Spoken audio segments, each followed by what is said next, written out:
Ever heard the chilling schoolyard rhyme? Lizzie Borden took an axe, gave her mother 40 whacks. It's a rhyme that has sent shivers down spines for over a century. But what if I told you the story doesn't end with the infamous trial? Welcome, history buffs and ghost hunters, to Fall River, Massachusetts, where we're about to step inside the legendary Lizzie Borden house, a place where the past is anything but dead. On the sweltering morning of August 4th, 1892, a horrific scene was discovered at 92nd Street. Andrew Borden, a wealthy but notoriously frugal businessman, and his second wife, Abby Borden, were found brutally murdered.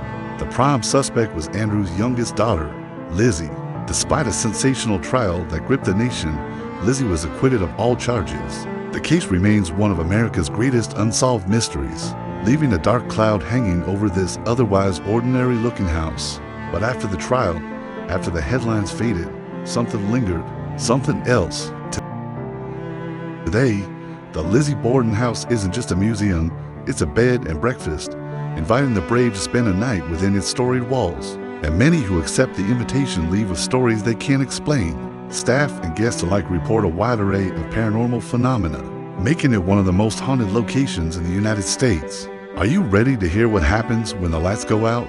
Let's start in the guest room, where Abby Borden met her tragic end. Visitors spending the night here often report the unsettling feeling of being watched. Some have even felt an indentation on the bed beside them, as if an unseen presence is sitting down. A faint, sweet floral scent, like an old-fashioned perfume, has been known to drift through the air, with no discernible source. Imagine trying to sleep, knowing you lay in the exact spot where one of the most infamous crimes in American history took place, and feeling like you're not alone. Downstairs, in the sitting room where Andrew Borden was found, is another hot spot of activity.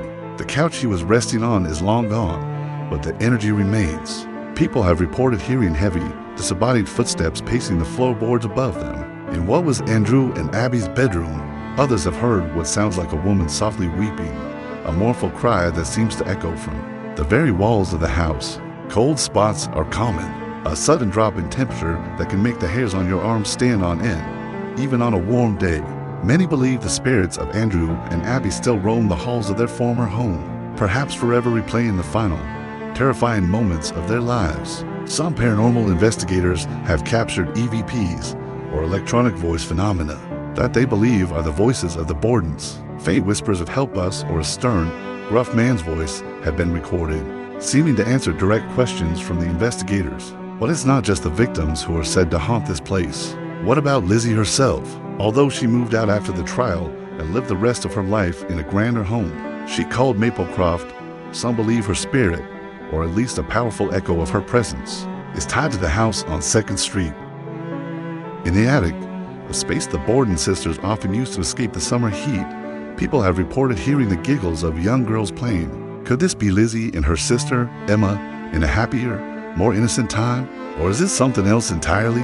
Some guests have claimed to see the fleeting apparition of a woman in Victorian dress, believed to be Lizzie, standing at the top of the main staircase, silently observing those below. One of the most frequently reported phenomena involves the home's electronics. Cameras and recording equipment will suddenly malfunction. Fresh batteries will drain in an instant, only to work perfectly fine once they are removed from the house. Lights are known to flicker on and off at will, and doors, which are confirmed to be securely latched, will creak open on their own.